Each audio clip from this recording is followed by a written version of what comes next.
Hello everyone, in this video I'll be showing you a build guide for the Elementalist and the Elemental Weaver subclass. This is a mod made by Avyre here and it's extremely well done. So I previously have done a build on the Elemental Gladiator, but we'll be doing the full caster Elemental Weaver, which does come with some unique spells which I'll be covering in this video.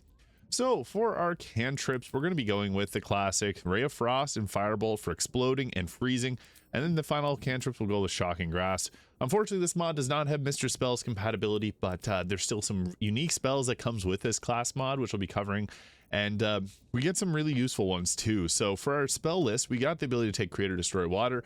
This is very important because this allows us to do some crazy damage numbers. Also recommend taking Magic Missile as well as Shield, as this will keep you alive longer. And also, we get to choose an elemental attunement, so this will make it so that your spells will ignore resistances to a certain damage type, and whenever you do a damage type, you can't not roll a 1. I love Cold and Lightning, those are my two favorite damage types in the game. However, you actually ignore resistances to Cold and Lightning damage when you apply Create Water. So we're going to go with Fire because there's some fire spells, and fire is one of the most resisted damage types alongside poison, but fire has the best spells. We also get ourselves a Chaotic Orb Fire, which can apply burning on a surface. And for our ability scores, I think 16 Dexterity, 14 Constitution, 16 Intelligence goes great, 10 Wisdom and Charisma, and then 8 Strength. And for skill proficiencies, take the ones that you prefer. There's nothing super dire to take. But I'll be going over gear options as well as showing off combat at the end of this video, so you can stay tuned for that. But this is a really fun one. So at level 2, we get ourselves the Insightful Cantrips, which will make our cantrips deal additional damage equal to our Intelligence modifier. And Potent Cantrips, which makes it so that if a creature succeeds a saving throw against your cantrips, it takes half the damage, but no other effects. So you can still deal a little bit more damage. We also get Blinding Advantage, so you explode an elemental spark, causing a blinding explosion that distracts the enemy and gives you advantage on spell attack rolls, and creatures get disadvantage on saving throws against your spells, so much more likely to hit because advantage plus disadvantage just makes it so they're very likely. We also get to take another cantrip. Sacred Flame can be good for certain parts in Act 2.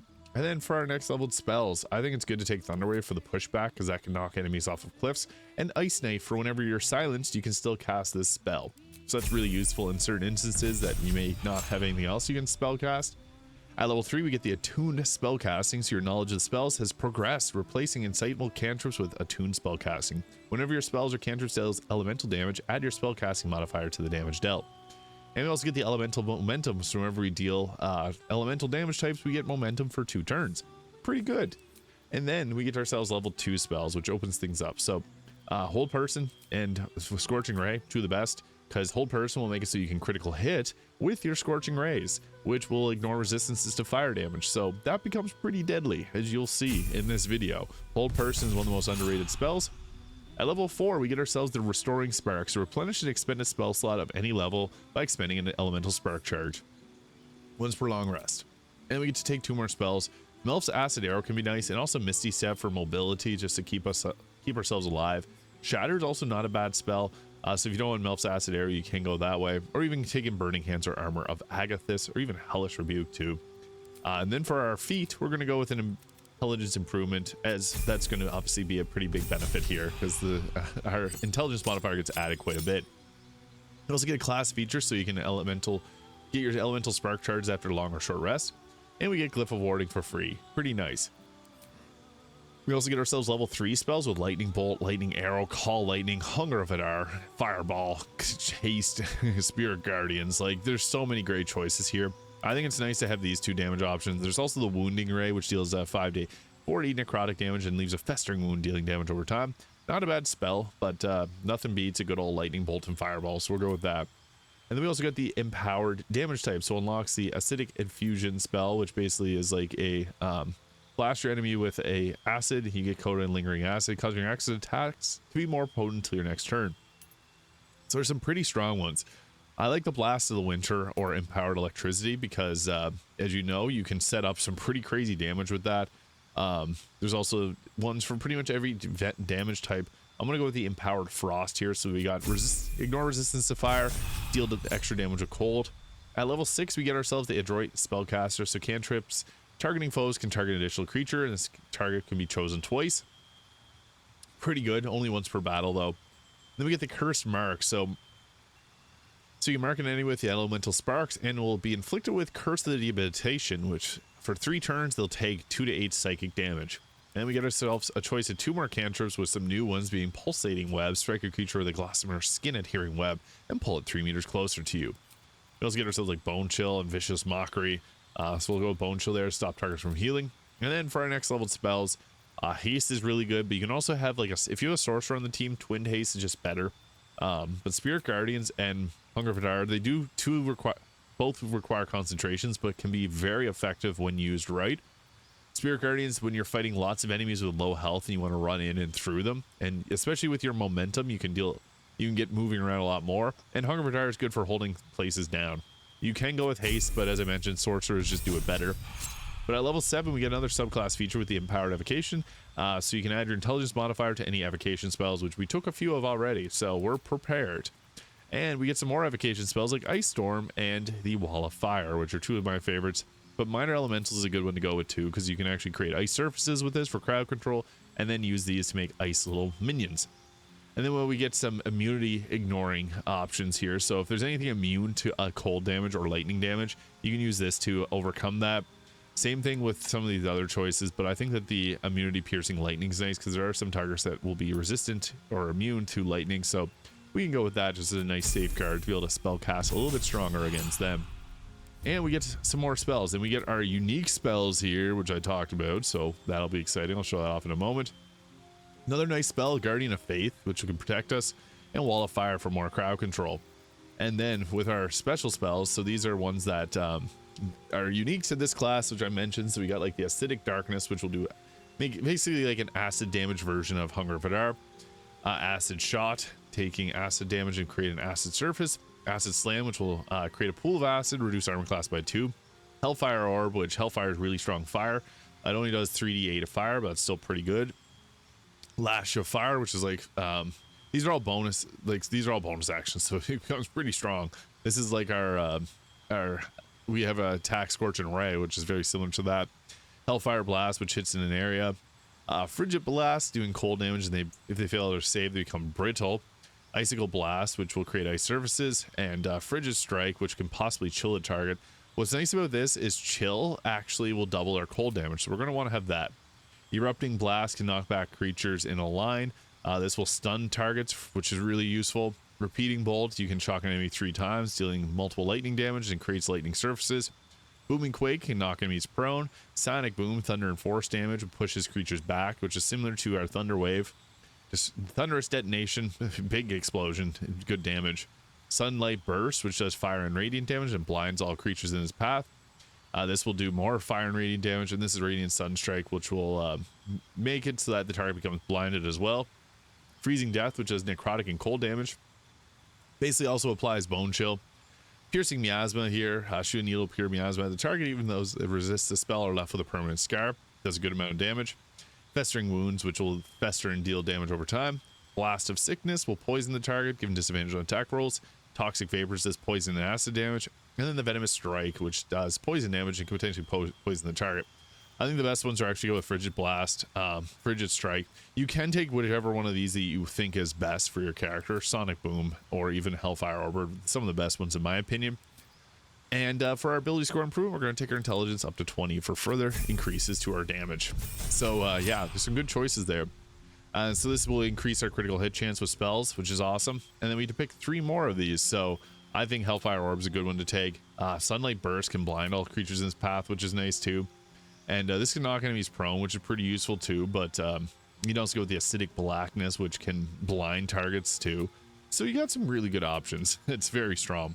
And for level 5 spells, Cone of Cold and Conjure Elemental, just the best. You also get Banishing Smite, which is pretty fun, but we're not too much a a weapon attacker, we're a spellcaster. Elemental Resonance.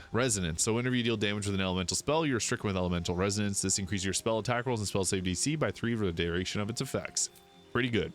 And then we also get the ever powerful Destructive Wave and also Flame Strike, which are pretty good. If you got Necromancers, go with Cloud Kill. You also get Dethrone, which is super useful because this is a spell that's very rare to get. You can get it in Act 3 if you haven't gotten it before, so we're going to take that because it's strong. There's also the Artistry of War that you can get. Arcane Critical, so focus on the nuances of Arcane, reducing the threshold and need to crit by 5. this spec. This will last for 3 turns. It can be used once for a long rest for some pretty crazy criticals. And now we get ourselves some of my favorite spells with Chain Lightning and Uluk's Freezing Sphere here, which is really strong. 2 cold and lightning spells, which is mentioned. That's why we're taking the benefits. And then we also get the unique level 6 spell Cataclysm, which will do every damage type and channel all your elemental prowess in a single beam of concentrated cataclysmic energy. Not crazy overpowered, but it can be fun just for the thematic purposes.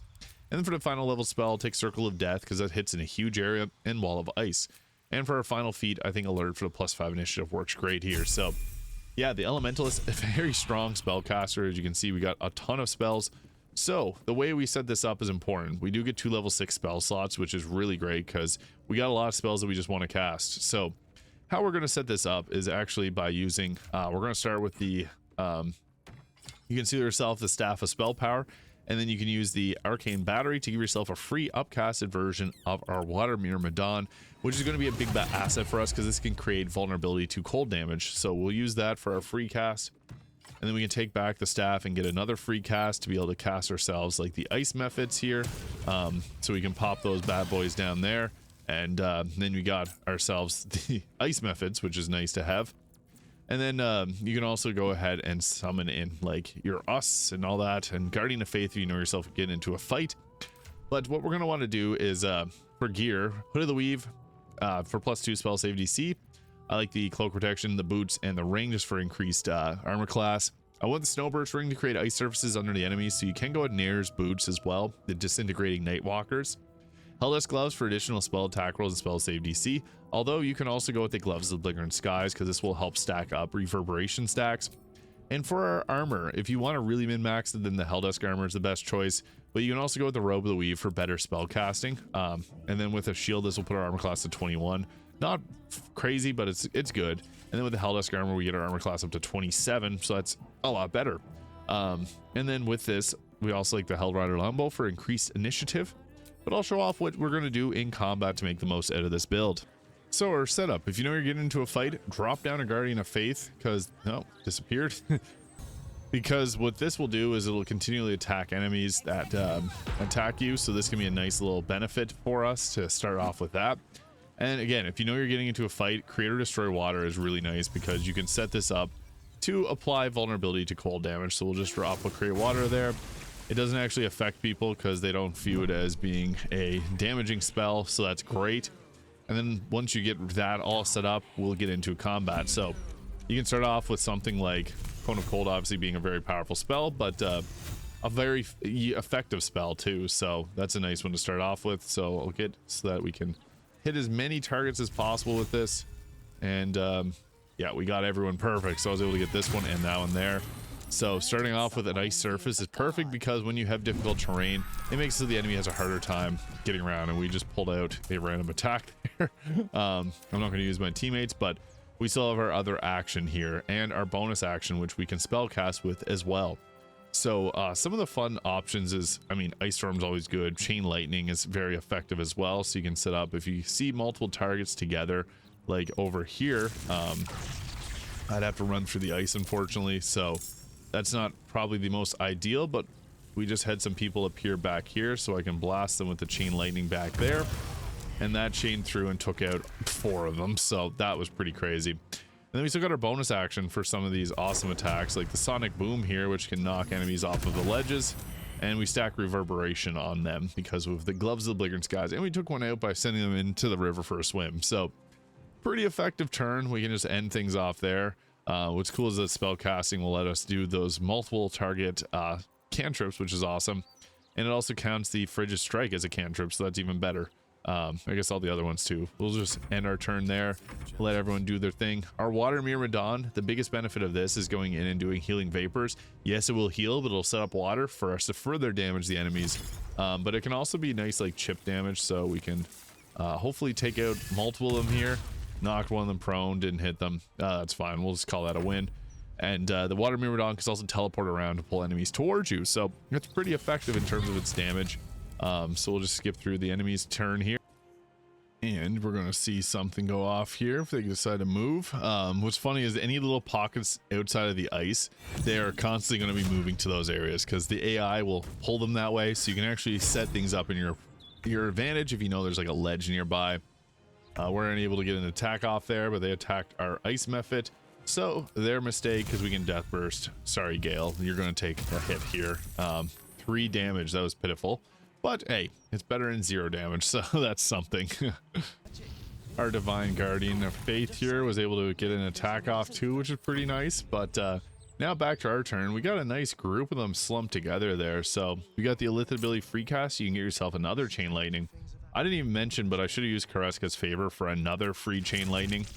You can also use Oluk's Freezing Sphere too, because this hits in a pretty large area as well. So that's a nice one. I really like Oluk's Freezing Sphere for the reasons you saw there. It hits hard, took out pretty much all of them and just knocked that one prone.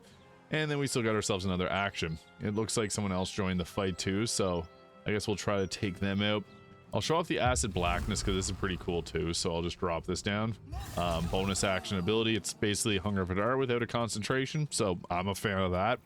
And then we also get ourselves, again, more spells. I'll use a Cataclysm here to hit with every damage type on this target.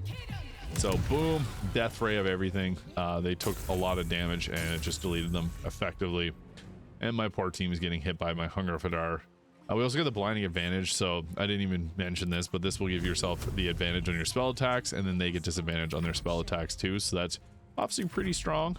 And then we'll drop our ice beams here. Hopefully that'll take them out. 28 on that critical. Nice, perfect. That's all we needed. And then I guess for the other enemy that's left in here, trying to find them. Oh, they're way over there. They spawn in right by that water barrel. Kind of ironic because we can just blast them with more water.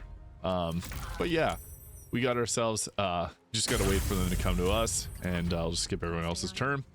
They didn't even move, so we can go over here. The only downside to this is you have this set up and you actually can't take it down. So it's gonna have to just chill out there, unfortunately, but we're now blinded by it, so that kind of sucks. But the Adroit Spellcaster, you can see we can apply this to our attacks. Unfortunately, you can't make it that way, but we still got 12 elemental sparks, so we can drop down like a Hellfire Orb over here. We're not able to see, so that kind of sucks, but I guess we can always